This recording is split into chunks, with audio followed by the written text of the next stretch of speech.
하나님 말씀은 신약성경 요한복음 1장 1절 2절 말씀입니다. 신약성경 142쪽입니다. 우리 함께 하나님의 말씀을 읽겠습니다. 태초에 말씀이 계시니라. 이 말씀이 하나님과 함께 계셨으니 이 말씀은 곧 하나님이시니라. 그가 태초에 하나님과 함께 계셨고. 아멘. 잠시 기도합니다. 진리의 영이신 성령님, 이 시간 사도 요한을 통해서 기록하게 하셨던 이 말씀에 담긴 참다운 진리가 저희들에게 생명의 양식이 되게 하여 주셔서 이 말씀으로 더욱 살아나며 강건하고 거룩하고 온전케 되는 구원의 일들이 일어나게 하옵소서. 감사하며 예수님의 이름으로 기도하옵나이다. 거룩한 주일 예배에 참여하신 여러분 모두를 또 인터넷으로 함께하고 계신 모든 지체들에게 동일한 복과 은혜가 부어지기를 주님의 이름으로 축복합니다. 태초에 계신 말씀이라는 제목으로 말씀의 은혜를 나누고자 합니다. 사실 우리가 성경에 있는 모든 말씀이 나를 위한 말씀이고 나에게 절대적으로 필요한 말씀인데 그렇게 안 됩니다. 그것은 우리가 하나님의 말씀을 깨달을 수 없기 때문이죠. 하지만 우리가 이제 신앙생활을 하면서 믿음이 자라면 우리의 누수가 열리고 우리의 누수가 열리면 성경을 새롭게 알게 되고 그러면 또 믿음이 커지고 그러면 또 우리의 누수가 열리고 그래서 우리의 본성의 변화와 또한 하나님의 말씀을 깨닫는 이 일이 서로 이렇게 상호작용을 일으키면서 이렇게 상승작용을 일으킵니다. 그래서 하나님의 말씀을 알아서 우리의 본성이 바뀌고 우리의 본성이 바뀌어서 몰랐던, 볼 수 없었던, 깨달을 수 없었던 하나님의 말씀을 알게 돼요. 그러니까 내가 가지고 있는 성경은 한 권의 책인데 이거는 끊임없이 변하는 겁니다. 날마다 새로운 책으로 바뀔 수가 있는 거죠. 왜냐하면 볼 수 없는 그 진리를 우리가 변할 때 볼 수 있게 되기 때문입니다. 그러니까 속편에 계속 증보되는 거예요. 우리가 성경을 온전히만 드러낸다면. 그래서 해 아래 새 것이 없다고 하는 이 말 굉장히 경계해야 되는 말이라고 말씀을 드렸어요. 성경은 해 아래 있는 것이 아니라 해 위에 하나님의 나라의 말씀이기 때문에 이 성경 말씀은 날마다 새로운 것입니다. 이게 지금 정말로 이 기독교 내부에서 가지고 있는 심각한 모순의 그 원인이 되는 것이 해 아래 새 것이 없다고 하는 이 거짓 명제 때문입니다. 너무나 많은 교회들이 정말 말도 안 되는 전혀 다른 적용을 통해서 하나님의 말씀을 더 이상 연구하지 않는 상황이 되어버렸어요. 그러니까 이렇게 박물관에 있는 마치 화석과 같은 것이 성경책인 것처럼 이 말이 됩니까? 말이 됩니까? 그래서 이 성경책은요 완전하고 충분한 거예요. 그래서 초등학교 1학년짜리도 이 성경책을 읽고 진리를 깨닫고 본성이 변화되어지고 본성이 변화될 때 구원하시는 하나님의 구원의 일들을 경험할 수 있는 거예요. 또 이거는 신분에 따라서 재산에 따라서 시대에 따라서 민족에 따라서 상관이 없습니다. 모든 사람, 모든 민족, 모든 때에 동일한 능력과 역사가 나타나는 것이 성경입니다. 그런데 왜 우리가 그것을 경험하지 못하냐면 성경을 온전히 드러내지 못하기 때문입니다. 요한복음을 시작을 하면서 굉장한 기대와 설레임이 있어요. 부디 이 요한복음을 우리가 함께 살펴볼 때 한 절 한 절이 정말 여러분의 마음속에 깊이 새겨지기를 바라고 또 이 한 절 한 절의 말씀을 통해서 여러분이 깨닫는 진리가 참으로 여러분의 인생의 오류가 무엇이고 그 문제의 원인이 무엇인지를 발견해서 그렇게 날마다 온전하고 새롭게 되어지는 은혜가 우리 모두에게 임하기를 축복합니다. 이 요한복음 1장은 창세기에 나온 창조 기사를 소환을 해요. 그래서 창세기 1장과 2장, 3장에 나와 있는 이 창조와 창조에 있었던 그 타락 사건 전체를 이 요한복음 1장에서 설명을 하는 겁니다. 그래서 창조에 대해서 이제 요한이 설명을 하는데 창세기 1장과 2장은 첫 창조와 새 창조로서 다른 창조다. 그래서 우리가 일반적으로 이야기하는 창조는 첫 창조와 새 창조로 되어 있다. 이게 이제 우리가 사경회 때 함께 나누었던 말씀이잖아요. 그때 첫 창조의 그 창조자, 그 창조의 주권자로 성경에 기록된 것은 엘로힘이에요. 우리말 성경에 하나님이라고 번역되어 있죠. 그리고 창세기 2장에서 2장 4절 하반절에서부터 시작되는 새 창조의 주인은 여호와 엘로힘, 여호와 하나님이셨어요. 바로 이것을 요한이 예수 그리스도와 연결지어서 설명하고 있는 겁니다. 1장 1절에 천지를 창조하신 하나님, 이게 이제 히브리어로는 엘로힘인데 이것을 그대로 직역하면 이제 우리가 이 엘로힘을 고유명사처럼 사용을 하기도 합니다만 이 엘로힘의 문자적인 의미는 신들입니다. 신들. 그래서 엘로하 단수형 엘로하의 복수형으로서 신들이라는 뜻이에요. 신들. 근데 사실은 정확히 모르죠. 신들이라고만 창세기 1장의 1절에서는 이야기하니까. 그러니까 지금 요한은 여기서 그 신들이 누구인지를 설명하는 거예요. 또 2장에서 새 창조의 주인이신 여호와 엘로힘, 여호와 하나님으로 되어 있죠. 그 여호와 하나님이 또한 누구이신지 바로 그분이 1장 첫 창조와 새 창조의 그 주인이 누구이신지를 지금 여기서 설명하려고 하는 거예요. 이게 이제 우리가 보통 이것을 삼위일신 하나님, 삼위일신이라고 합니다. 보통 삼위일체라고 하는데 삼위일신이라고 하는 번역이 적절하겠다.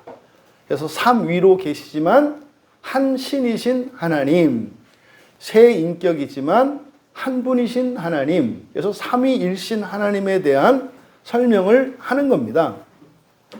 요한은 지금 자신이 바로 그 창조의 주체이신 창조자 하나님에 대한 이야기로 시작하고 있다는 것을 누구나 알아차릴 수 있도록 의도적으로 이 편지를 구성하고 있습니다.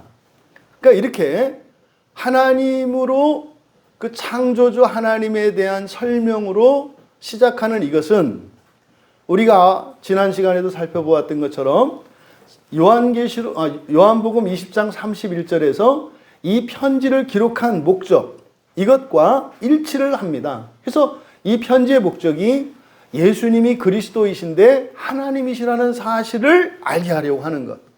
그래서 예수를 믿는 그리스도인에게 얻는 유익이 무엇이냐?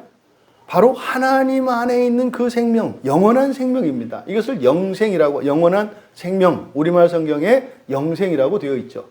그러니까 예수 그리스도 안에 있는, 하나님이신 예수 그리스도 안에 있는 그 생명을 얻게 하려고 하는 것이 목적이라고 밝힌 것과 일치하는 거예요. 그래서 사실은 이 요한복음의 시작과 실질적으로 이 요한복음의 내용의 이제 결론에 해당하는 요한복음 20장이 이렇게 수미상관을 이루는 거예요. 같은 내용으로. 하나님에 대한 이야기로 시작해서 하나님에 대한 이야기로 끝을 맺습니다. 그렇게 하는 이유는 뭐예요? 바로 그리스도를 믿는 목적이 무엇인지를 가르쳐 주는 거예요. 지금 우리가 읽은 요한복음 1장 1절 1절의 말씀은 세 개의 절, 그러니까 세 개 문장이죠. 세 개의 문장으로 이루어진 한 절입니다. 그러니까 1절 안에는 세 개의 문장이 들어가 있어요. 이제 문장 속에 들어가 있는 이 작은 문장들을 절이라고, 문법적으로 절이라고 하지 않습니까? 그러니까 이 세 개의 문장이 뭐냐? 태초에 말씀이 계시다. 두 번째, 이 말씀이 하나님과 계셨다. 세 번째, 이 말씀은 곧 하나님이시다.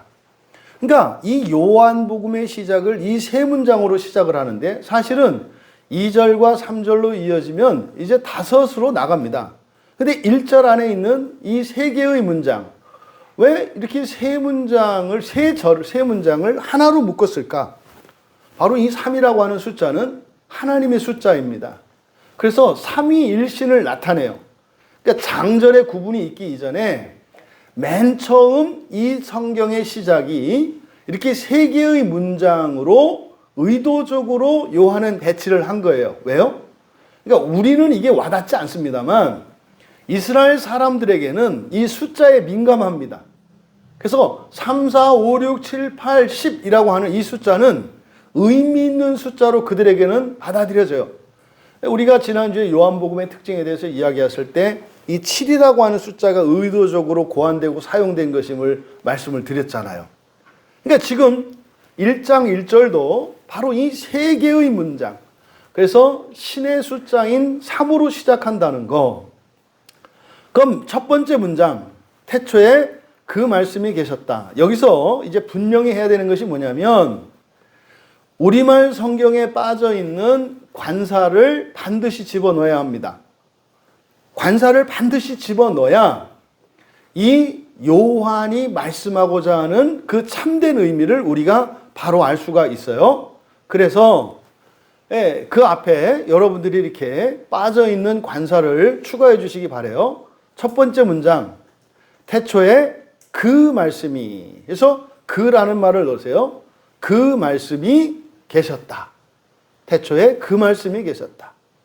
그리고 지금 우리말 성경의 두 번째 문장, 이 말씀, 이라고 되어 있는데 그것도 그로 바꾸십시오. 그러니까 그 말씀이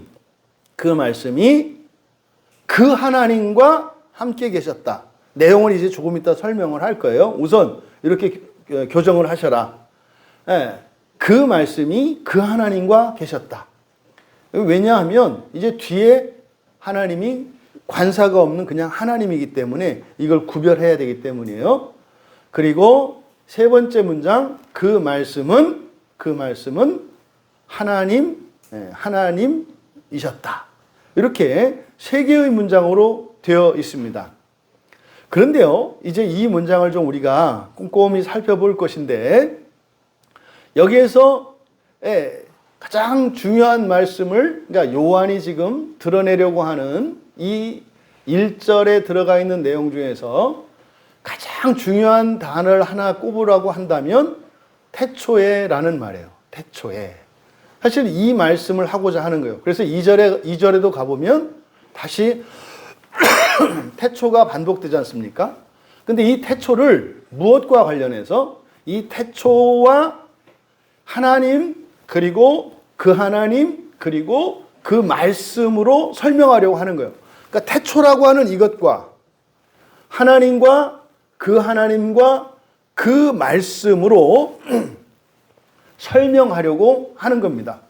무슨 말 하나 하시는 것 같은데 이제 듣고 나시면 다 아십니다. 근데 문제는 이 세 개의 문장 중에 두 번째 문장이 좀 문제가 있어요. 두 번째 문장이. 지금 여기에 동사의 시제는 전부 미완료 시제라고 했지 않습니까? 미완료 시제라고 하는 것은 그 이전부터 계속되었다는 것을 의미해요. 이게 이제 영어에서는 완료 시제라고 하는데, 그러니까 이전부터 계속된 거예요. 그러니까 지금 1장 1절에서 이렇게 얘기하는 이것은 창세기 1장 1절을 소환을 해요. 창세기 1장 1절은 하나님이 창조하셨다. 과거의 사건이잖아요. 이미 일어났잖아요. 근데 그 사건을 요한은 소환을 하는데 그 창조를 하신 하나님은 그때부터 계신 게 아니라 언제부터 계셨다? 그 이전부터 계셨다는 것을 설명을 해요. 그러니까 창조 이전부터 하나님이 계셨다는 것을 설명을 해요. 그런데 지금 두 번째 문장을 보면 그 말씀이 하나님과 함께 계셨다. 이게 이제 사실 원문대로 보면 이게 이해가 안 되기 때문에 이렇게 바꿔버린 거예요. 근데 원문에는 하나님과 함께라는 말이 없어요. 여기 지금 함께라고 번역된 말이 프로스라는 전치사거든요. 그러니까 프로스는 영어의 toward예요. 그러니까 무엇을 향하여. 그러니까 무엇을 향하여 어디로라고 하는 의미를 가진 전치사입니다. 근데 지금 우리말 성경에 이 프로스를 어디로 누구누구를 향하여 이렇게 되어 있는데 심각하게 오역된 부분이 이 프로스를 함께로 번역한 거예요.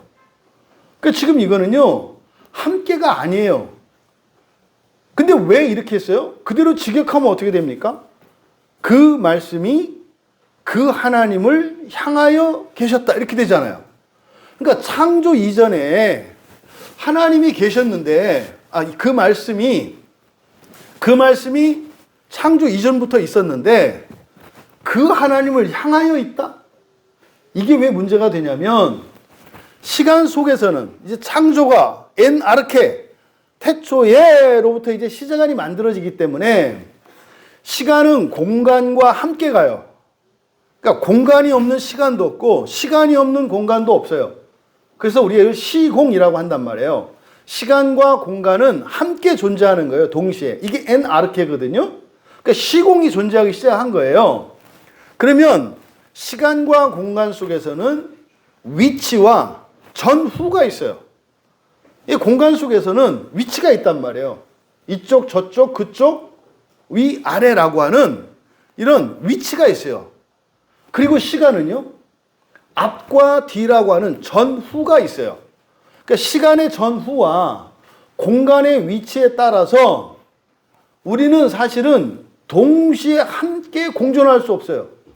이해되시죠? 만약에 지금 여기서 우리가 누구와 함께 있다라고 할 것은 이건 사실 근사값이에요. 그날 주일에 우리가 교회에 함께 있었어요 라고 했을 때 그 함께라고 하는 것은 사실은 이 공간 안에서 이 얘기를 하는 거죠. 근데 존재론적으로 우리가 완전히 함께 할 수 있어요? 없어요? 없어요. 완전히 함께 하려면 어떻게 돼요? 이걸 연합이라고 해요. 그러니까 이 시간과 공간 속에서는 불가능해요. 똑같은 시간과 똑같은 공간을 완벽하게 똑같은 시간과 완벽하게 똑같은 공간을 점유할 수는 없어요. 제일 문제가 되는 게 뭐예요? 체중으로 의한 몸집의 크기 때문에 이게 안 돼요. 그러니까 연합된다 하더라도 똑같이 포개지지 않는단 말이에요. 우리 찬민이하고 저하고 합쳐봐야 함께하지, 이게 찬민은 절대로 저하고 함께할 수 없는 이 공간들이 있어요. 이 연륜과 이 덕이라고 하는 이게 그러니까 불가능해요. 이 세상에서는. 그러니까 그것도 불가능하지만 설사 연합이 된다 하더라도 불가능하다. 이 시간 속에서는. 그래서 이 시간에서는요, 어디에서 어디로 또는 위에 아래 이런 표현이 가능해요. 또 그런 표현이 반드시 있어야 해요. 근데 문제는 창조 이전이에요. 아르케 이전이에요. 아르케 이전은요, 위, 아래, 앞뒤, 전후가 없어요. 근데 지금 1절에서 호 로고스, 그 말씀이 태초 이전부터 계셨다 그랬잖아요. 그리고 태초 이전부터 그 로고스가, 그 말씀이 그 하나님과 함께가 아니라 어떻게 해요? 향하여라고 돼 있어요. 그러면 어떻게 돼요? 분리된 거잖아요. 어디를 향하여라고 하는 것은 함께 있지 않다는 의미가 되잖아요. 그러니까 시간 속에서는 그럴 수 있다고요. 시간 속에서는. 그런데 문제는 옛날에 태초 이전에는 그럴 수가 없는 거예요. 그래서 이거를 어떻게? 그냥 함께라고 번역을 해놓은 거예요. 왜 그럴까요? 이게 전제 때문에 그래요. 전제 때문에. 이거는 아니라고 하는 어떤 전제를 딱 그어 놓으니까 이거를 해석할 수가 없는 거예요. 제가 아는 한 엄청 찾아봤는데요. 이거를 해석한 분이 없어요. 그러니까 단지 향하여라고 이제 그대로 직역을 하시는 분들은 있어요. 원문을 그대로 드러내는 분들은 향하여라고 해석하는 분은 있는데 이게 무슨 뜻인지를 정확히 말하는 분은 없어요. 그러니까 향하여라고 해석을 했는데 이제 그거를 이제 문자적으로 해석을 했는데 의미는 또 교리를 갖다가 집어넣는. 그래서 뭐 억지로 그냥 끼워 맞추는. 그러니까 해석을 못하고 계시더라고요. 오늘 하겠다. 오늘 하겠다. 그래서 이 두 번째 문장이 사실은 키예요. 이 두 번째 문장을 이해하지 못하면, 그 의미를 드러내지 못하면 세 번째 문장 그리고 2절에 있는 네 번째 문장 뒤로 쭉 나가는데 여기서 딱 걸려버려요. 그러니까 책 표지를 열지 않는 거예요. 이렇게 말하자면. 그러니까 이 1장 1절에 있는 두 번째 이 문장의 의미가 사실은 이게 풀어야 할 숙제인 거예요. 이제 그걸 살펴볼 거예요. 그러면 이 두 번째 문장, 세 번째 문장에 그 말씀은 하나님이시다. 그가 없다 그랬잖아요. 그렇죠? 그러니까 세 번째 문장의 의미는 뭐예요? 그 말씀이 하나님이셨다라고 하는 것은 그 말씀은 그 하나님은 아니다라는 뜻이에요. 그 말씀이 그 하나님은 아니다. 그런데 하나님이다. 이렇게 얘기를 한 거예요. 세 번째 문장이. 그러니까 그 하나님과 하나님은 달라요. 같은 게 아니에요. 자, 그러면 문제가 되는 이 두 문장. 그래서 1절과 2절의 이 내용을 여는 키가 1절에 있는 두 번째 문장이에요. 그러면 이 두 번째 문장은 여러분들은 뭐 들어도 그 말이 그 말 같지 않아요?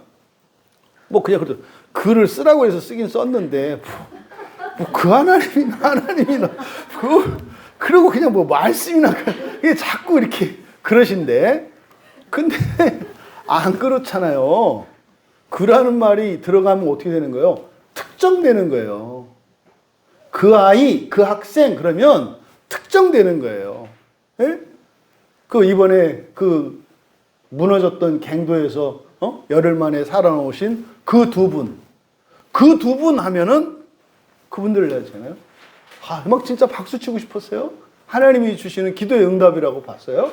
예? 이태원에서 죽어간 그 생명들에 대한 우리들의 회개와 그 의미를 깨닫는 우리들에게 주시는 하나님의 표적으로 봤어요, 저는. 아, 맞구나. 이게 지금 옳고 그르고 이게 아니라 정말 이 나라의 모든 사람들이, 특별히 어른들, 그리고 책임 있는 위치에 있는 이 목사들, 나라의 지도자들, 이들이 회개하고 돌이켜야 하는 것이구나 라고 우리가 기도했잖아요. 그러니까 하나님이 표적을 보여주시는 거예요. 맞다라고 이렇게. 그 두 사람하고 그 두 사람 하면 돼요? 안 돼요? 안 돼요. 그가 있느냐 없느냐는 엄청난 의미 차이가 있다 이 말이에요. 그러면 어쨌든 이 두 문장의 두 번째 문장, 그 말씀이 그 하나님과 함께 계셨다라고 번역된 이 말, 이거는요 지금 여기에 이 말이 딱 들어오는 순간 이스라엘 사람들은요 알아들어요. 이게 무슨 뜻인지. 그래서 구약은 절대적으로 필요하다고요. 신약 성경을 알기 위해서는.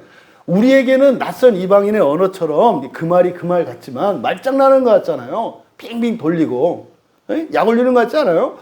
태초에 말씀이 계시니라, 말씀이 하나님과 함께 했으니 말씀이 하나님, 이게 뭐야? 장난하는 것도 아니고. 근데 2절 가면 또 다시 한번 또 하잖아요. 태초에 하나님과 함께 계셨고. 그래서 뭐 이게 여러분하고 무슨 상관이에요? 이게 여러분하고 무슨 상관이냐고요. 근데요 굉장히 중요한 얘기예요. 굉장히 중요한 얘기예요. 여러분의 인생을 바꿀 수 있는 의미가 요 안에 있어요. 궁금해요? 안 궁금해요? 궁금하면? 네. 자, 두 번째 문장의 의미를 우리가 살펴보겠는데, 왜 이스라엘 사람들은 이 말이 익숙하냐? 여호와의 말씀이 나에게 임하였다. 여호와의 말씀이 나에게 임하였다.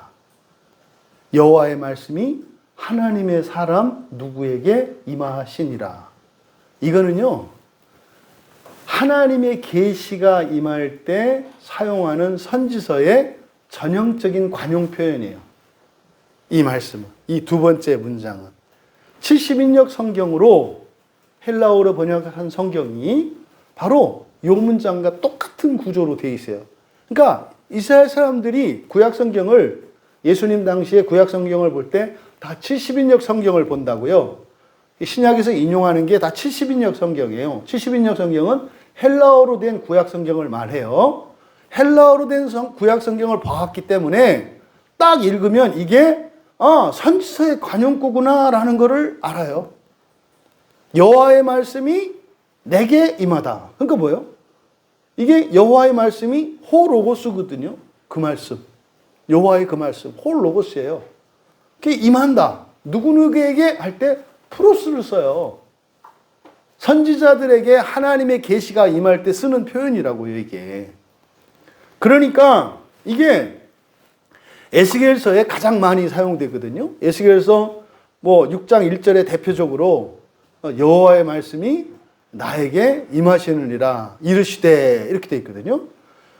에스겔서에는 이게요 50회가 사용되는 관용 표현이에요. 50회가. 그 이외에도 거의 모든 선지자들에게 계시가 임할 때 이 표현이 사용돼요. 이사야서 38장 4절에, 그리고 에레미야 선지자에게 1장 4절에서, 또 스가랴 선지자에게 6장 9절에서, 호세아 1장 1절, 요엘 1장 1절, 요나 3장 1절 전부 요 관용 표현이 다 쓰여요. 그러면은요, 지금 이 말씀을 이제 이스라엘 사람들은, 그러니까 구약에 대한 이해를 가지고 있는 사람들은 어떻게 이해했겠어요? 그 말씀이 누구께 임하였다? 그 하나님께. 그 말씀이 그 하나님께 임했다라고 받아들여요, 이스라엘 사람들은. 근데 이게 무슨 말인지 못 알아듣는 거예요. 왜요?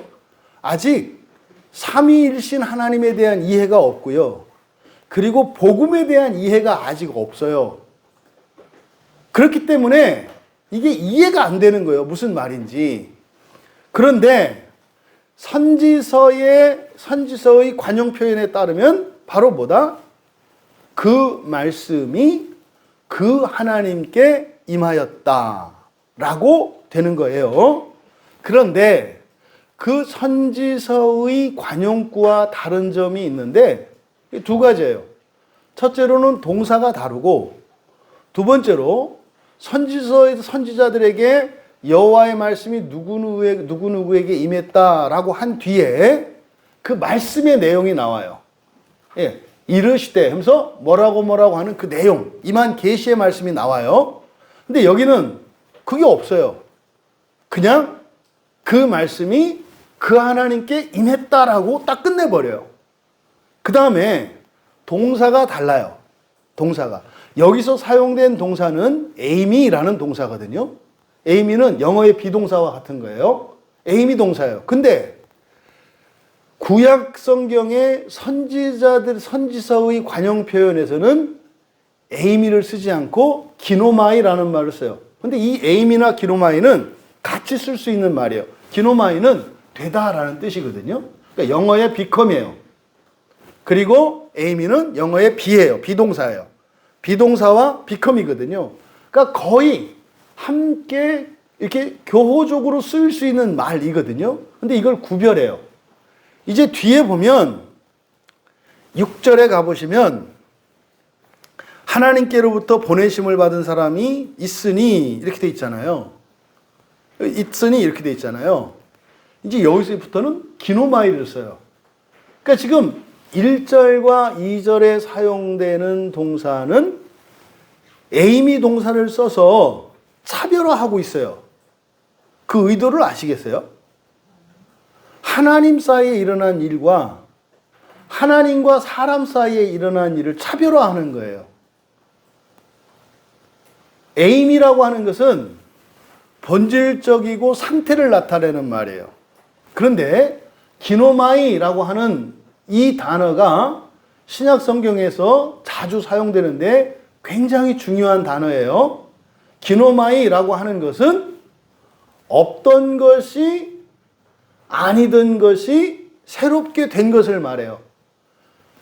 하나님이 천지를 창조하셨죠. 창조하기 전에는 뭐가 있어요? 없어요? 없죠. 그런데 창조하고 나니까 있게 되었죠. 이때 창조되었을 때 이걸 뭐라고 하냐면 기노마이라고 하는 거예요. 근데 하나님은요, 그 이전도 계셨기 때문에 기노마이라고 하지 않고 에임이라고 했다 이 말이에요. 이해되시죠? 그래서 이 두 번째 문장이 의미하는 바가 뭐냐면 그 말씀이 그 하나님께 지속적으로 임하고 있었다는 거예요. 지속적으로. 그런데 엔아르케, 그 태초라고 하는 그 순간에 임했다. 그러니까 어떤 결정적인 순간인 거예요. 이걸 지금 나타내려고 하는 거예요. 그래서 그 이전부터 그 말씀이 그 하나님께 계속 임했는데 엔아르케 그때 임한 그것은 특별한 일이었다고 얘기를 하는 거예요. 그게 뭐예요? 창조잖아요. 바로 이거를 나타내려고 한다. 그러면 1절의 내용을 2절을 바르게 번역을 하고 보면 이 의미를 우리가 좀 더 이해하기 쉽도록 의역을 해서 1절을 사역을 하면 이렇게 되는 거예요. 태초에 그 말씀이 이전부터 계셨다. 왜 이전부터라고 한지는 아시죠? 이전부터라는 말은 본문에는 없지만 미완료 시제이기 때문에 의미를 설명하기 위해서 집어넣은 거예요. 그러니까 태초에 그 말씀이 이전부터 계셨다. 있었다. 그 말씀이 그 하나님께 이전부터 있었다. 선지서의 표현대로라면 임했다. 그 말씀은 이전부터 하나님이셨다. 이것이 1절의 정확한 번역이에요. 이건 제가 아주 뿌듯해 했어요. 이렇게 번역을 하고 나서. 이렇게 뿌듯하게 할 때는 제가 수고한 걸 여러분들이 아셔야 돼요. 그러니까 이게 알듯 뭘 또 이렇게도 찝찝하고 저렇게도 개운치 않고 하다가 이거를 알게 된 게 선지서였어요. 아, 이게 선지서 관용 표현이었구나. 근데 그걸 얘기한 주석이나 이런 게 없었어요. 이게 단어 조사를 하고 연구하고 이렇게 뒤집고 저렇게 뒤집고 하다 보니까 이게 그냥 이스라엘 사람들은 누구나 다 아는 선지서의 관용 표현이에요. 이 얘기가 딱 나오면 이거 그냥 선지서구나 이렇게 아는 표현이에요.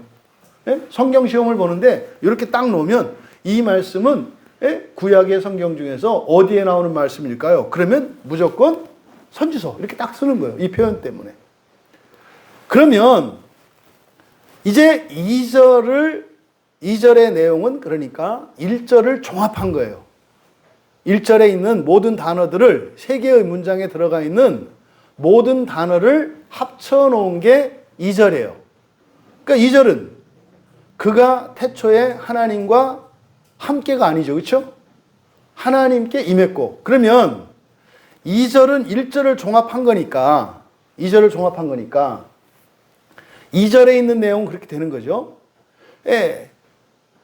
이전부터 있었고 이전부터 임하던 그 말씀이 태초에 그 하나님께 임했다. 이렇게 되는 거예요. 이전부터 있었고 이전부터 임하던이라고 이렇게 번역한 이유는 뭐예요? 그 하나님께 있었던 것을 임하다라고 번역을 한 거예요. 그래서 이전부터 있었고 이전부터 임하던 그 말씀이 태초에 그 하나님께 임했다. 이게 지금 뭘 설명하는 거라고요? 창조를 설명하는 거예요. 창조를. 그러면 이 창조를 설명하는데 여기서 그러니까 창세기 1장 1절에서는 그 창조의 주체가 엘로힘이라고 되었는데 요한은 여기서 구체적으로 어떻게 설명하고 있어요? 그 하나님과 그 말씀으로 설명을 하는 거예요.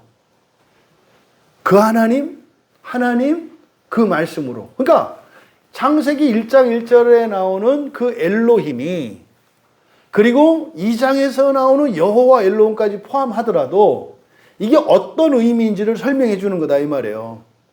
그러니까 우리가 사경례할 때 1장과 2장이 첫 창조, 새 창조 말씀드렸잖아요. 그것에 대한 확실한 근거 구절이 되는 게 요한복음 1장에 나오는 이 말씀이에요. 지금 그걸 설명하고 있어요. 그러면 여기서 지금 사도 요한이 말씀하고자 하는 게 뭘까요? 그 창조의 사건이라고 하는 것이 누구에 의해서? 그 하나님, 그 말씀. 이게 다 된 건 아니에요. 이제 뒤에 가야 돼요. 이제 뒤에 가면 또 이제 나와요.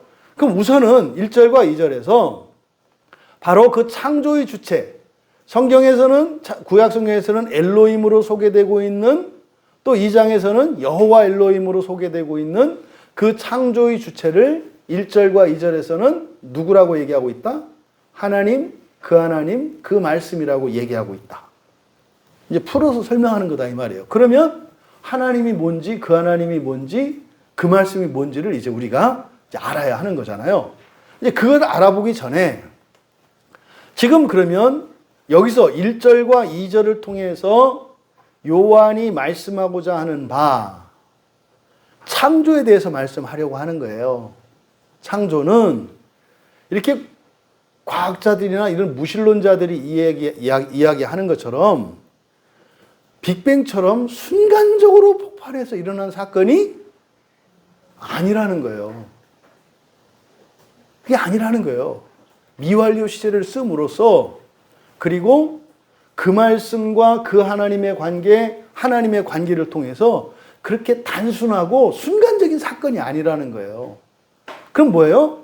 이렇게 우연적인 사건이거나 순간에 발생한 사건이 아니다. 그러면요, 여러분, 이게 여러분과 무슨 상관이 있느냐? 여러분이 살면서 겪었던, 여러분과 상관이 있던 또 상관이 없는 이런 모든 사건들 있잖아요. 이런 사건들은 순간적이고 우연적인 것이 없다는 거예요. 그럼 숨 고르기를 하셔야 돼요. 여러분이 생각이 너무 바빠서 대충 넘어가는데 어떤 사건도 일회적이고 일시적이며 우연적인 것은 없다는 것을 말한다 이 말이에요. 말한다 이 말. 모든 게. 그래서 예수님이 하나님께서 허락하시지 않으면 새 한 마리도 그냥 떨어지지 않는다 그러시잖아요. 그러니까요, 모든 것에는 다 의미가 있어요. 모든 것에. 옳고 그르고 좋고 나쁘고를 떠나서 모든 것에 의미가 있어요. 오늘 여러분이 오늘 교회 나와서 지금 예배를 드리잖아요. 인터넷으로라도 예배 참여하시잖아요. 이거는 그냥 우연적이고 이례적인 즉흥적인 이런 사건이 아니라는 거예요. 이거는요, 그 이전부터 누가 준비하셨다? 하나님이 준비하셨다. 하나님이 끊임없이 준비하고 수고해서 만들어진 결과다 이 말이에요. 이거를 축소시키면 여러분들이 하는 일이에요. 여러분이 만들어내는, 여러분이 어떤 행위에 의해서 만들어내는 일들이 맞네. 내가 즉흥적으로 그림을 그리고 내가 밥을 하고 뭐 이렇게 요약을 하고 이렇게 하는 이게 되는 게 아니죠. 오래전부터 계획되었고 생각했고 상의하고 이렇게 저렇게 생각하다가 하기로 마음먹었고 그리고 수고를 해서 되는 거죠. 바로 이걸 설명하는 거예요. 그러니까 지금 이거는 창조에 대해서 설명을 하는데 요한이 지금 이것을 요한복음에서 끌어들이는 목적은 뭐다? 여러분들의 삶에 일어나는 크고 작은 모든 사건들이라는 것이 어떤 것인지를 가르쳐 주려고 하는 거예요. 그러면 모든 사건은요, 다 인과적이고 한목적적이에요. 모든 사건은 다 인과적이고 한목적적이에요. 근데 새벽에 우리가 욥기에서 봤던 것처럼 하늘 아래의 이 지상의 인과율로는 해석할 수가 없어요. 제가 그 무신론자였던 칸트를 자주 인용을 하는데 그 얘기를 칸트가 하는 거예요. 이 세상에서는 이성이 통하지 않는다. 합리적이지 않다. 비합리적이다. 그러니까 어떻게 해요? 이성은 절대적으로 맞아떨어져야 돼. 그런데 이 세상에서는 예외적인 변칙들이 많아. 비합리적인 일들이 너무 많아. 그래서 이성이 딱 맞아떨어지기 위해서는 연장전이 꼭 필요해. 이게 사후세계예요. 그러니까 무신론자들도 사후세가 있다는 것을 이성적으로 증명해낸 거예요. 근데 그 사후세계는 어떻다?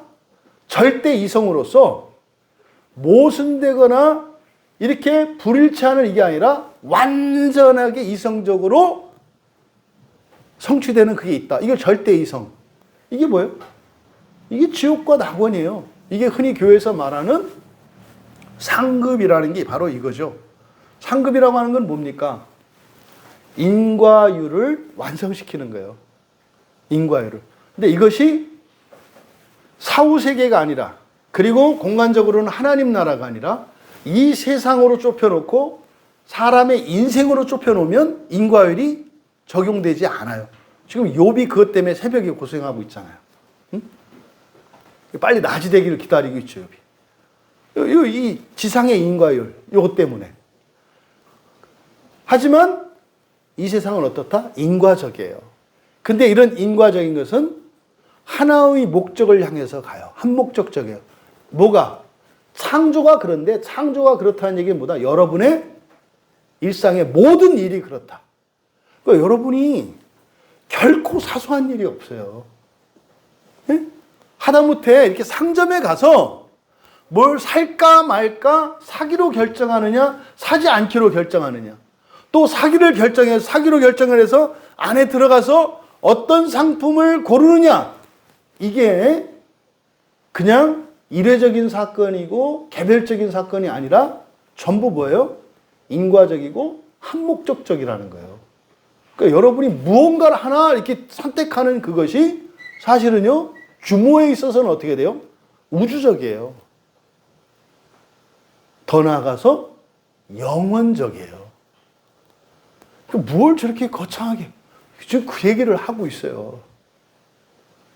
그러니까 여러분이 숨 쉬고 호흡하며 순간순간을 살아가는 작은 몸짓 하나하나가 여러분들이 생각하는 이 지상의 가치를 다 뛰어넘는다고 얘기한 거예요. 그러니까 여러분이 누군가에게 격려 한번 해주고 누군가를 한번 안아주고 하는 이런 일들의 가치가 그렇게 크고 놀라운 거다 이 말이에요. 근데 이게 물질적이고 현세적인 가치로는 치환이 안 되니까 무의미하게 생각하는데, 그러니까 여러분이 하는 모든 일들은 엄청난 의미가 있다 얘기를 하는 거예요. 근데 엄청난 의미는 선한 의미도 있고 악한 의미도 있어요. 여러분에게 유익이 될 수도 있고 여러분에게 해가 될 수도 있어요. 얼마만큼? 어마어마할 정도로. 요 얘기를 지금 하려고 하는 거예요. 그래서요, 거창한 역사나 개인의 어떤 일상에 일어나는 이런 인간사, 그런 것들이 결코 가볍거나 하찮은 일이 없어요. 그것뿐만 아니라 여러분이 살아가는 하루 24시간의 작은 몸짓과 모든 행동과 이런 것들이 결코 하나도 가볍지 않아요. 그리고 전부 빠짐없이 반드시 일어나요. 그래서요, 이제 뒤에 요한복음 18장에 가면은 예수님이 그래요. 아버지께서 나에게 주신 자 중에서 내가 하나도 잃어버리지 않았어요. 하나도 잃어버리지 않았어요. 이렇게 얘기를 해요. 그렇게 말씀을 하신다고요. 하나도. 이 하나라고 하는 것은 큰 거일 수도 있고 작은 거일 수도 있거든요. 근데요, 이와 비슷한 말이 어디에 나오냐면 출애굽기에 나와요. 출애굽기 9장에 4절과 6절과 7절에 하나도 죽지 않았다라는 표현이 나오거든요. 그 애굽 땅에 막 하나님의 재앙이 임하잖아요. 그때 막 짐승들 죽어나가고 사람들, 그 장자들 죽어나가고 막 하는 일들이 일어나잖아요. 그런데요, 이스라엘 자손 중에서는 하나도 죽지 않았다. 사람뿐만이 아니에요. 동물도요. 토끼 한 마리, 닭 한 마리 하나도 죽지 않았다. 그러니까 그때 어마어마한 하나님의 심판이 일어나는데 그 심판 사건도 사실은 뭐예요? 이전부터 하나님이 계속 이야기했던 거고요.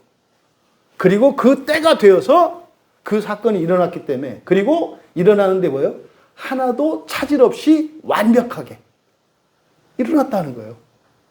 그게 여러분이에요. 그러니까 여러분이 걱정해야 될 일은 뭘까요? 하나님의 뜻을 아는 거예요. 하나님의 뜻은요, 우리 앞에 선한 뜻과 좋은, 그러니까 선한 길과 악한 길을 우리 앞에 두세요. 하나님의 뜻은 두 가지예요. 선한 길과 악한 길.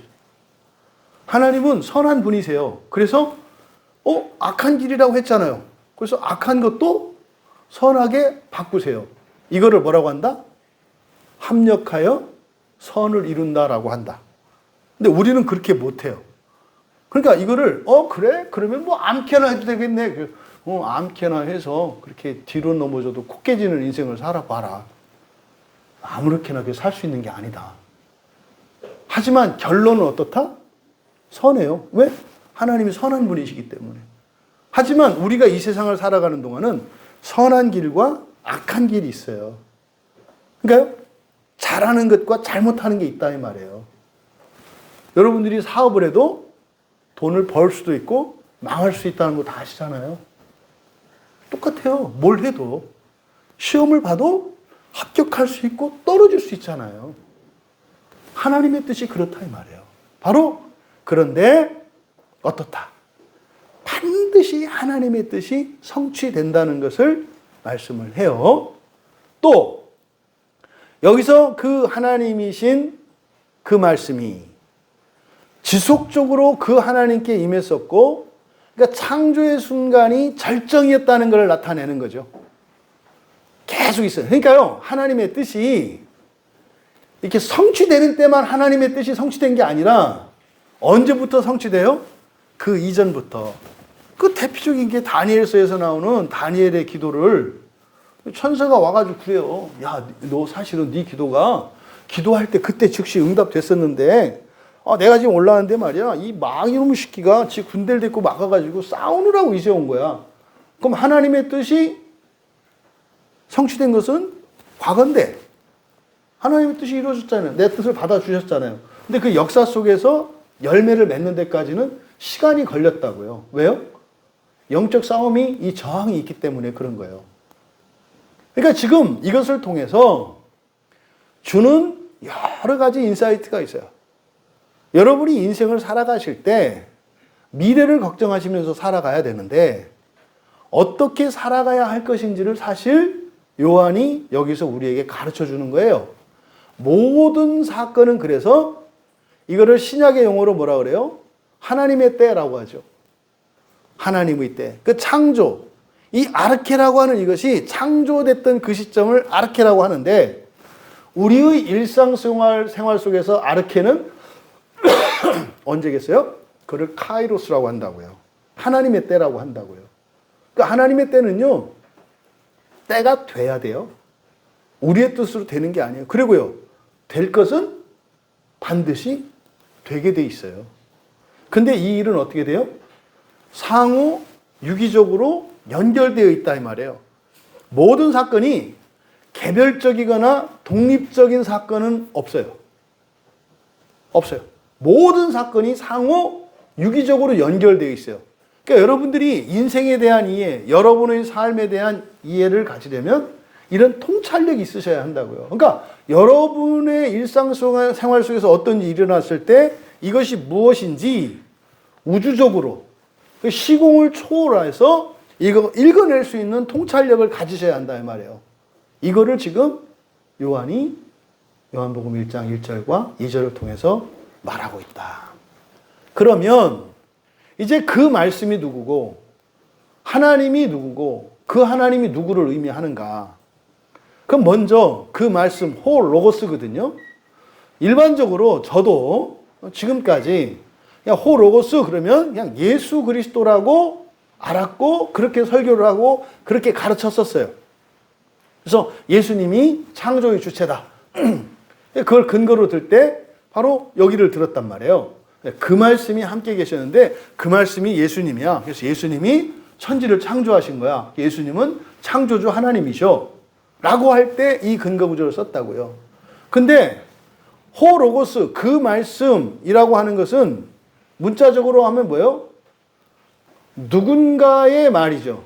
누군가의 말. 이 로고스라는 단어가 그냥 말이라는 뜻이에요. 말. 이 높임말을 써서 우리가 말씀이라고 한 것뿐이잖아요. 그러니까 로고스는 말이에요. 근데 그 말이니까 그 말이라고 하는 것은 누군가의 말이든지 아니면 특정한 말이죠. 엄마 어제 그 말 했잖아. 그 말 했잖아. 그럼 이제 둘 사이 아는 거죠. 어제 뭔가를 얘기한 거잖아요. 그렇죠? 그 말 까먹었어? 뭐 이런 거잖아요. 아, 까먹었네. 그 말. 그러니까 특정한 말이죠. 아니면 그러니까 누가 했던 말이든지 어떤 특정한 내용의 말을 가리킬 때 그 말이라고 하잖아요. 그래서 이 호로고스라고 하는 이 말이 그럼 성경에서 어떻게 쓰였는가? 마태, 마가, 누가 이 세 개의 복음서를 뭐라고 한다고요? 공관복음이라고 한다. 그럼 이 공관복음에서는 이 로고스를 어떻게 사용하느냐? 맨 처음에 마태복음과 마가복음의 맨 앞에는 그냥 일반적인 말로 사용이 돼요. 마태복음 5장 32절과 37절 그리고 마가복음 1장 45절에는 그냥 말이에요. 일반적인 말이에요. 그런데 그 이후로는 이 로고스라는 단어는 제한적으로 사용돼요. 예수님의 말씀으로. 이 로고스라는 말을. 그러니까 로고스는 그냥 말이라는 말인데 말이라는 의미를 가진 단어인데 성경에서는 그러니까 공관복음에서는 처음에 마태복음과 마가복음의 처음에 요때만 그냥 일반적인 말이라고 하는 일반적인 의미로 쓰이고 그 이후로부터는 어떻게 쓰인다? 예수님의 말씀 또는 하나님의 말씀. 그러니까 호 로고스 했을 때는 바로 복음서에서 그러니까 앞에 나온 마태, 마가, 누가 공관복음에서 호 로고스 그러면 어떤 의미인가요? 예수님의 말씀이거나 하나님의 말씀이라는 뜻이에요. 호 로고스가. 그러니까 이 호 로고스 할 때 그러니까 호 로고스가 예수님이겠어요? 아니겠어요? 다시 얘기할게요. 호 로고스는 그 말씀이라는 뜻인데 이게 마태복음과 마가복음 맨 처음을 제외하고는 전부 예수님의 말씀이나 하나님의 말씀으로 쓰인다. 그러니까 그 말씀이 예수님이겠어요? 아니겠어요? 아니죠. 여러분의 말이 여러분이에요? 아니잖아요. 어렵지 않아요. 어렵게 생각해서 그런 것 뿐이에요. 그러니까 그 말씀이 예수님일 수 없다. 왜? 앞에 공관복음에서 사용된 게 그러니까 호가 사실은 예수님인 거죠. 호가. 그러니까 로고스는 예수님이 아니에요. 그러니까 예수님의 말씀을 그 말씀이라고 한다 이 말이에요. 또 하나님의 말씀할 때 하나님은 그 하나님이겠어요? 그냥 하나님이겠어요? 그 하나님이겠죠. 그 하나님의 말씀, 예수님의 말씀을 그 말씀이라고 한다. 그러면 호 로고스에서 호의 주인이 될 수 있는 것은 누구겠어요? 그 하나님이거나 또는 예수님이겠죠. 그 호가. 그가 의미하는 게. 그렇죠? 그런데 지금 성경에 보면 그 말씀이 그 하나님이 아니라고 얘기를 했죠. 왜? 두 번째 문장에서 그 말씀이 그 하나님에게 임했다 그랬으니까 그 말씀의 이 말씀의 주인인 그는 그 하나님이 아니라는 것을 두 번째 문장에서 밝혔죠. 그럼 여기서 그 말씀에서 그가 누구 계세요? 예수님이 되는 거예요. 그러면 그 말씀은 누굴까? 그러면 여러분, 그 말씀이 누구겠어요? 말씀, 사경할 때 그 생각나시죠? 말이라고 하는 게 뭐다? 창조의 능력이다 그랬죠. 창조의 능력이다. 그 말은 우리가 그냥 이렇게 씁니다만 모르고 이러는 거예요. 모르고 이 세상이 창조될 때 처음 창조 기사에 보면 말이라고 하는 게 사실은 어떤 능력이에요? 창조할 수 있는 능력이에요, 말이. 하나님이 이르시되 할 때 어떻게 돼요? 그게 능력이라니까요. 그러면 이 로고스, 말, 그러면 그 말에서 그의 주인은 예수님이라는 걸 알았어요. 그러면 예수님의 그 말씀, 그러니까 예수님의 말씀이라고 하는 것은 예수님이 친히 하셨던 말씀이잖아요. 근데 그 말씀이 어떻다? 능력이 있는 거예요. 그러면 하나님의 능력은 삼위 하나님 중에서 누구예요? 성령 하나님이에요. 성령 하나님. 능력은, 하나님의 능력은 성령 하나님을 의미한다고요. 그래서 호로고스, 그 말씀은 누구를 의미한다? 성령 엘로힘을 말하는 거예요. 성령 하나님을. 그러니까 지금 여기서 그 말씀은 성령님을 말씀하는 거구나. 창세기 1장 2절에 그 영이 수면 위를 운행하시느라. 이거 지금 어디 얘기하는 거예요? 창세기 1장 2절 얘기하는 거구나. 2절 얘기하는 거구나. 그런데 이것이 지금 그 성령이 뭐다? 능력이다. 하나님의 능력이다. 그게 말이다. 그럼 여러분, 바로 그 말씀이 의미하는 바는 성령 하나님이라는 것을 우리가 알 수 있어요. 또 이게 성령 하나님이라고 하는 또 하나의 증거는 10절 가보세요.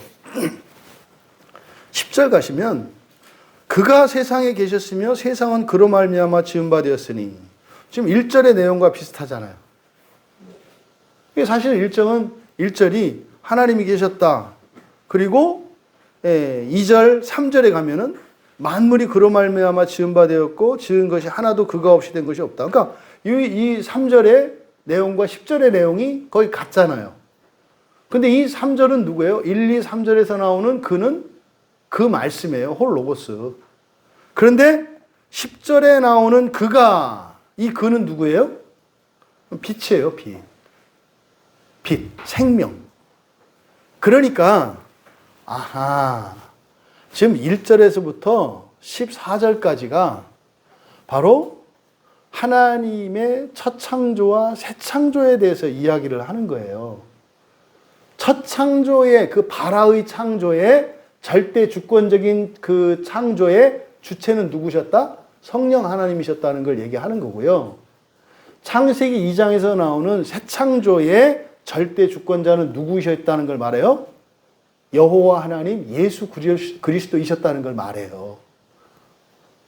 이 얘기를 지금 요한복음 1장 1절에서 14절에 걸쳐서 하려고 하는 거예요. 그래서 예수님이 나는 누구누구이다 이랬잖아요. 그렇죠? 나는 누구누구이다. 7번 사용된다 그랬잖아요. 8장 12절에 나는 세상의 빛이다 그래요. 또 11장 25절에서 부활과 생명이다 그러세요. 14장 6절에서 길과 진리와 생명이다 그래요. 그러니까 예수님 자신을 요한복음에서 생명과 빛으로 계속 얘기를 하신다고요. 그러니까 뒤에 나오는 내용이 이제 예수 그리스도 성자 하나님에 대한 내용이고 1절, 2절, 3절 여기에서 얘기하는 것은 누구예요? 성령 하나님, 그리고 성부 하나님, 그리고 신성이신 삼위일체의 신이신 그 신성을 나타내는 말이에요. 일단 호로고스는 누구다? 성령이다. 정리되셨죠? 이해되셨죠? 두 번째, 그 하나님은 누구냐? 그 하나님. 그러면 태초 이전부터 성령께서 계속 말씀하셨던 그분이 누구냐? 그분이 누구냐? 함께 있는데 말을 했대. 이거를 창조 협약이라고 해요. 창조 협약. 왜 창조협약이라고 하냐면 언약이라는 말은 하나님과 사람 사이에 사용하는 말이에요. 사람과 사람 사이의 약속은 그냥 약속이라 그래요. 근데 하나님과 사람 사이에 하는 약속을 언약이라고 해요. 왜 이걸 바꿔요? 약속은 깨는 게 제맛이고요. 언약은 절대로 안 깨지는 거예요. 그러니까 약속은 깨질 수도 있는 거예요. 이거는 깨려고 깨는 게 아니에요. 약속을 정했는데 다리가 끊기면 깨질 수밖에 없어요. 이게 사람의 약속이에요. 근데 언약은요, 다리가 끊겼는데 그냥 가도 돼요. 이게 하나님의 언약이에요.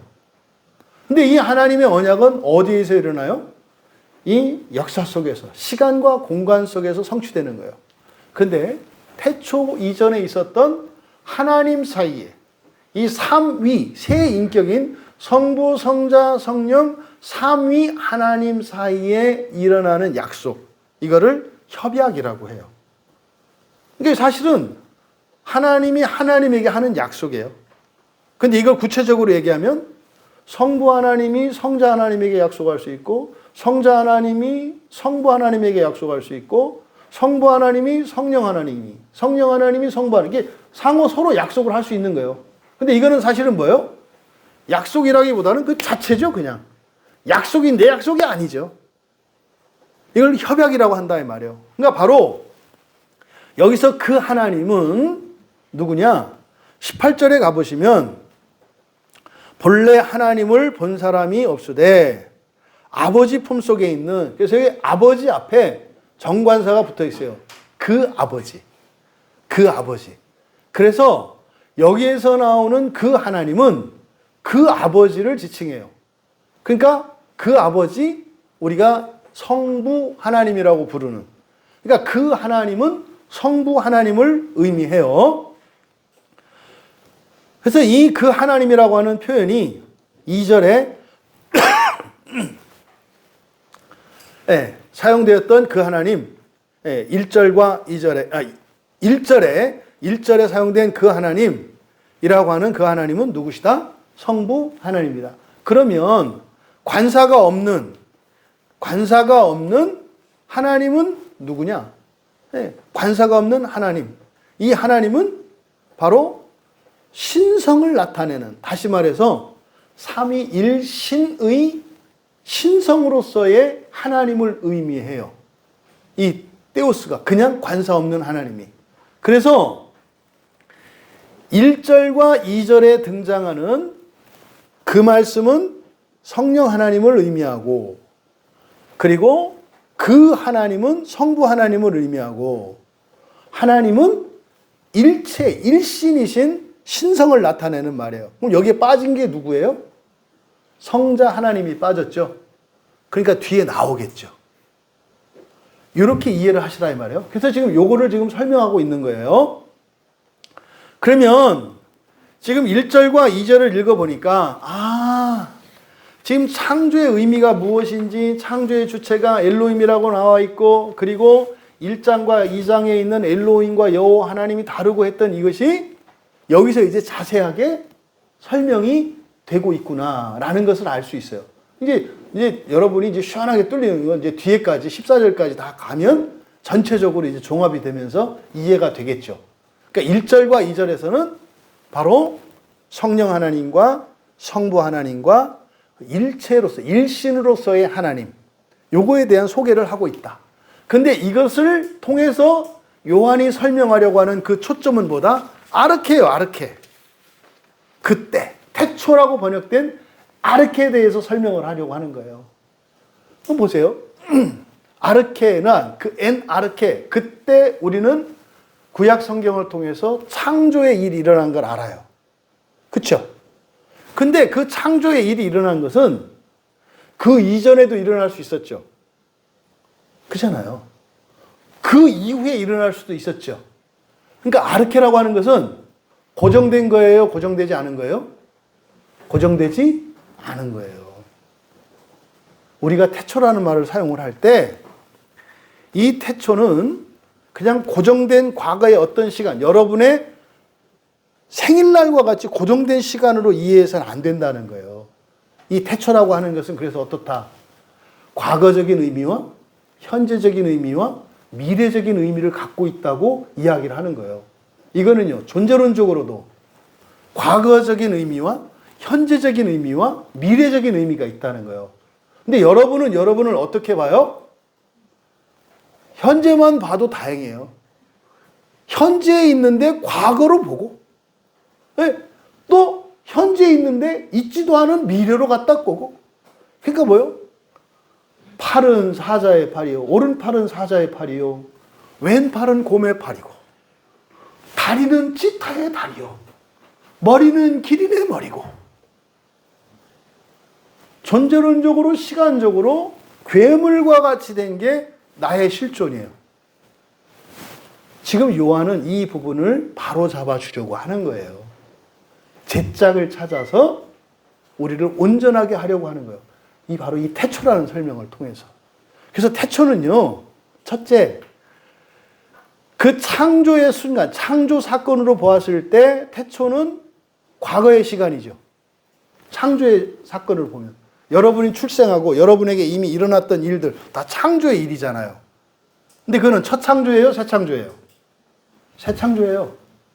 여러분이 태어난 일은 새 창조라고. 그래서 여러분의 엄마, 아버지가 개입을 했고, 여러분도 개입을 했어요. 그리고 지금까지 성장하고 오늘 이 자리에 있는 것도 이것도 새 창조예요. 근데 이 새 창조의 특징은 아샤의 창조이기 때문에 모두 개입이 가능하다는 거예요. 하지만 시간적으로 이미 일어난 과거의 사건, 이게 과거의 태초죠. 그러면요, 사실은 이 과거의 이 태초, 이것은 매우 특별하고 중요하며 운명을 결정하는 시간이었어요. 태초는. 만약에 여러분이 다른 시대에 다른 사람에게서 태어났다면 인생이 달라졌겠죠. 그렇죠? 또 반대로 그게 좋은 의미일 수도 있고 나쁜 의미일 수도 있어요.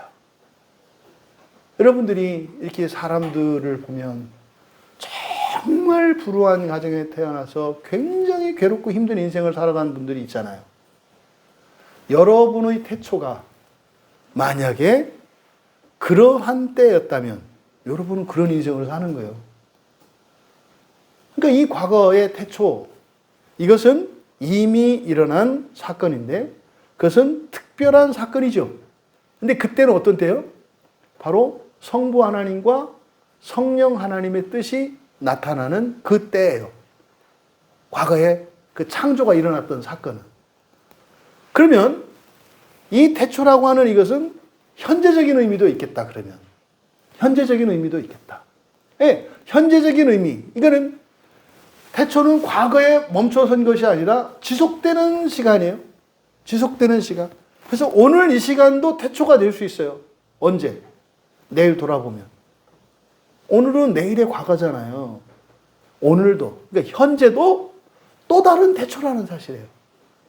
현재도 또 다른 태초다. 그래서요, 오늘은 태초의 의미가 있기 때문에 여러분의 인생이 완전히 180도로 바뀔 수 있는 거예요.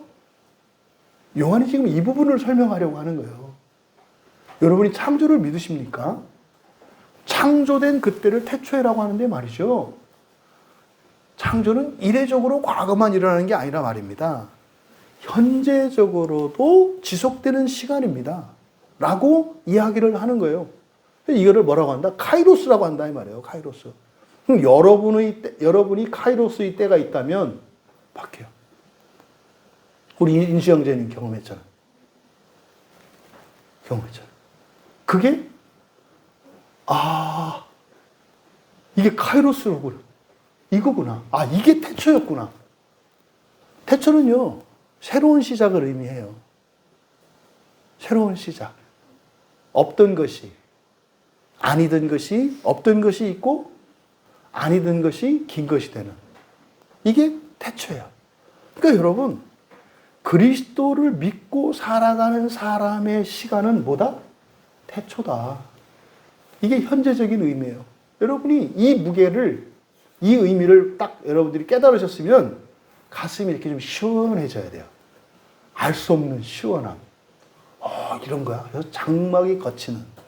이게 이제 여러분이 이런 그 감정적인 교감이 있으면 말씀을 이렇게 깨달은 거야, 이렇게. 많이 깨달으면 가슴이 벌렁벌렁 할 테고, 하고 이렇게 박하사탕보다 더한 이게 여러분 마음속에 있어야 되는 거야. 또, 이 태초는 또한 과거와 현재일 뿐만 아니라 지속되는 현재일 뿐만 아니라 이거는 뭐예요?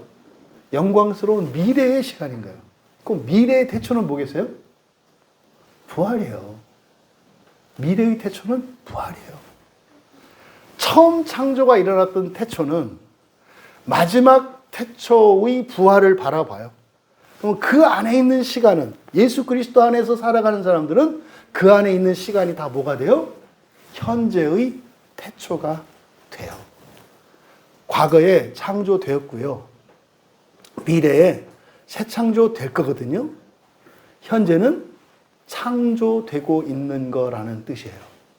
이게 기독교인의 삶이에요.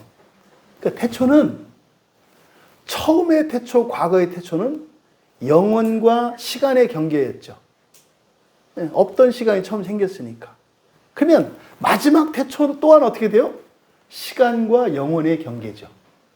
그러니까 태초는 시간과 영원의 경계고 영원과 시간의 경계예요. 그러니까 태초는요, 있기도 있고 없기도 없어요. 이거를 지금 요한이 말씀하려고 하는 거예요. 여러분, 오늘 말씀을 여러분이 깨닫고 이후로 여러분의 과거와 현재와 미래가 태초인 것을 깨닫고 그 태초의 삶을 살아갈 수 있길 바라요. 여러분들이 그리스도 안에 있는 순간 지금까지 태초를 살았고 태초를 살고 있고 태초를 살아갈 것이라는 그렇게 살아가는 우리의 인생, 이것을 한마디로 말한다면 새 창조의 삶이다 말할 수 있어요. 그러니까 새 창조의 삶은 태초의 삶이다. 태초의 삶이다. 모든 순간이 태초인 이 새 창조의 삶에 대한 그 감사와 기대로 설레고 가슴 벅차며 그 영광으로 넉넉히 여러분의 인생을 이기고도 남을 수 있는 복과 은혜가 부어지기를 주님의 이름으로 축원합니다. 우리 말씀을 생각하며 잠시 기도하는 시간을 갖겠습니다. 그냥 간단하게 태초의 말씀이 계시니라, 이 말씀이 하나님과 함께 계셨으니 이 말씀은 곧 하나님이라, 그가 태초에 하나님과 함께 계셨다라고 기록된 이 말씀, 하나님이 여러분의 과거와 현재와 미래를 날마다 새롭게 하셨고 하시고 있고 하실 거라는 거예요. 우리의 미래에 일어날 그 태초의 부활, 우리는 상상할 수 없어요. 우리의 과거에 있었던 그 과거 이전의 그 태초, 이 세상이 창조되기 이전의 태초, 그것도 우리가 상상할 수 없어요. 우리가 관심을 두어야 하는 것은 오늘의 태초입니다. 여러분의 태초, 여러분의 인생은 태초이고요. 창조적 인생이라는 것을 기억하십시오. 과거에 매이지 마십시오. 미래에 눌리지 마십시오. 천지를 창조하셨던 하나님이 우리 인생을 날마다 새롭게 창조하신다는 것을, 그리고 여러분을 그 자리로 부르신다는 것을, 그리고 마침내 부활로 완성시킬 것이라는 이 요한의 말씀이 여러분들에게 생명의 양식이 되었기를 말씀을 생각하며 우리 같이 기도합니다.